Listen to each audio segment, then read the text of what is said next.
Happy Sunday, Vol Nation. Got a couple things coming at you this afternoon. The first one, and always the priority of this channel, is Tennessee baseball.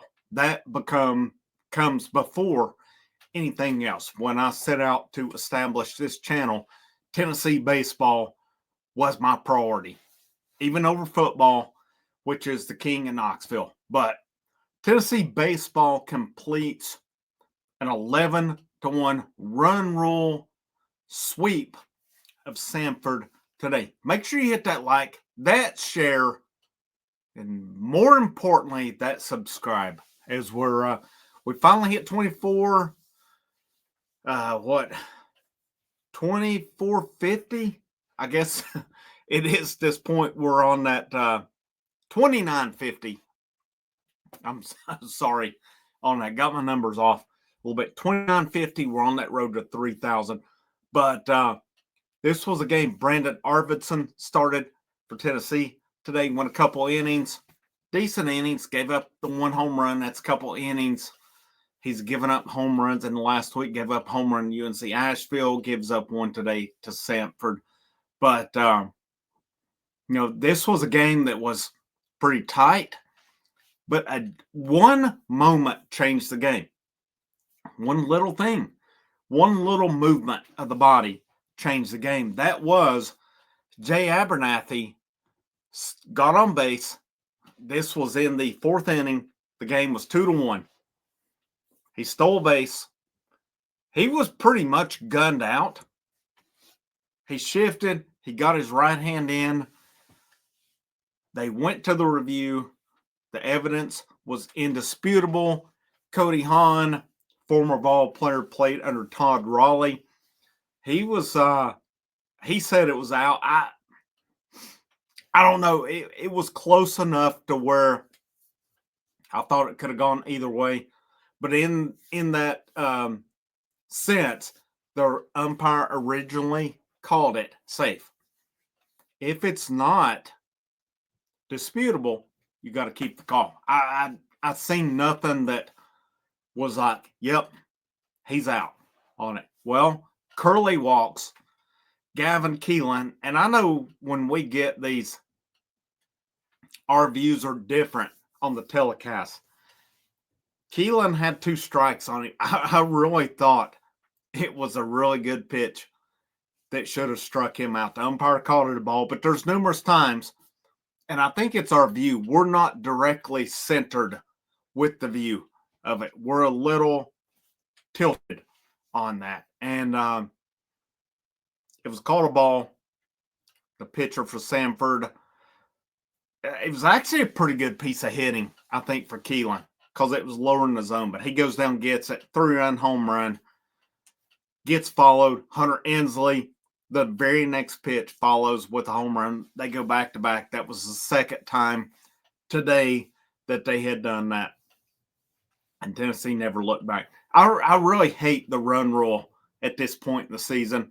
And I'm not for just embarrassing another team. That's not what I'm all about, especially not with these teams. But at this point, Tennessee has been shorted 10 innings of getting guys innings who need to get innings. And again, I don't care if they score another run in those innings. I really don't. I want to see these guys get innings. And, that was a game today. There were some guys I wanted to see get innings who did not get them. But another, I think Samford's a good team. I think they're a good program in the Southern Conference. But Tennessee took care of business. First 2 days were a little bit of, Samford gave them a pretty tough time. Tennessee's pitching is insane right now. I'm just telling you, with Doyle and Franklin on Friday, Phillips and Snead yesterday, and then today Tennessee throws, you get Arvidsson Hunley, Breedlove, Braden Sharp, Ryan Combs, 7 innings, 5 hits, 1 earned run, 3 walks, 10 strikeouts, 1 wild pitch, 1 hit by pitch. The wild pitch by Breedlove, the hit by pitch to Hunley. But the total overall staff ERA on the day was 0.55. That's this pitching staff is the deepest of the Tony Vitello era. I've seen people saying, well, I don't know if this staff will be better than 2022. Yeah, it will be. It is more because you had Burns, Dollander, Beam. Blade Tidwell would have been the main guy had it not been for injury. And we saw they brought him back in later on with it. This staff, I'll be honest with you, that was 2 freshmen and a transfer sophomore in that rotation. That 2022 rotation is not going to be able to hold a candle to this one.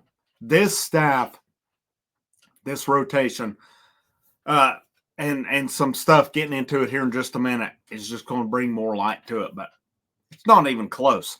This 2025 staff is much better than 2022. Here's another thing. Eric Kane, VolQuest.com. I'm not sure if it's last night or this morning. I did not see the time frame of it. Even though I looked at the post, I did not pay attention to the time frame. But I've talked about this before, and I've been told this for a while now.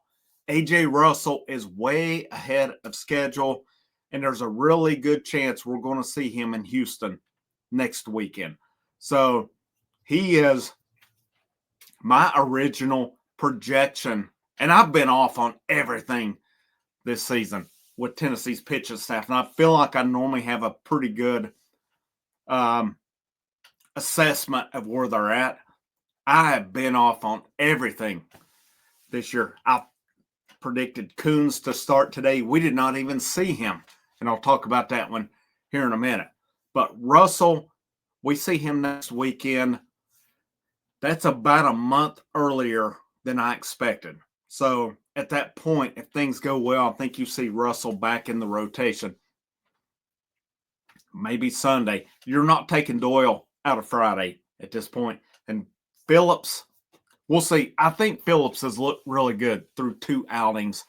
So we'll see where that goes. So guys we've not seen or guys we project. Russell has got to be in there. Coons. I keep talking about Coons. We've not even seen him. They threw him 1 inning in the Pizza Series. He was sick as a dog last weekend. It's understandable why we didn't see him then.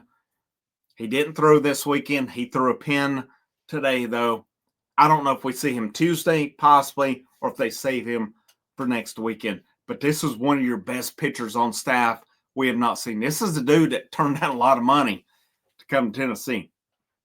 You better get him in there at this point. Now, I know they're getting guys innings at this point, but if you're Tony Vitello and your staff, you better get Tegan Coons some innings. You better start getting him into the equation. And I know things have not been normal, but it's time. It's time. Next weekend, if we're only seeing him for a little bit at a time, if we only see him midweek and don't see him next weekend, I think we're doing a disservice to it. I really do.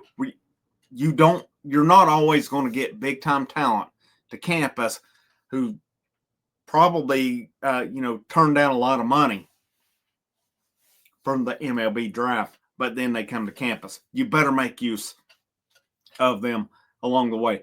But at the same time, I say this, and we've not seen Dylan Loy, but Tegan Coons and Dylan Loy are 2 different guys. Tegan Coons can throw high 90s. He throws 5 pitches for strikes. Dylan Loy is around 90. He's a change of pace guy. I want starters in my rotation throwing that mid to high 90s. Because if you throw a guy around 90, he better be Tom Glavine or Greg Maddox, or he's going to get lit up in this day and age. So we'll see where it goes this week. You develop connections to this along the way with doing this channel, and it makes it a little different for you to be a little more objective, but still yet this team's loaded. This team is loaded on offense. This team is loaded pitchers. That this staff has more talent at their disposal than at any point, and that includes last year.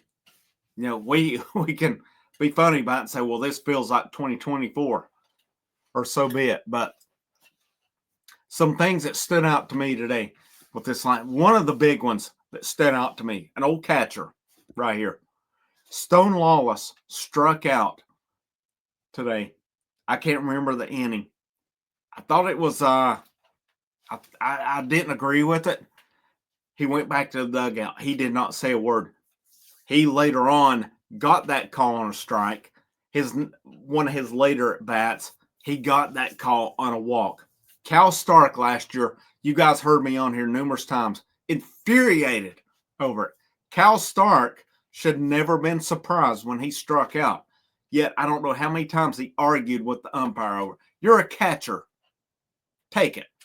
Take it. If they miss it on you, you take it and you hope you get it back later on. Cal Stark last year numerous times griped and complained about getting struck.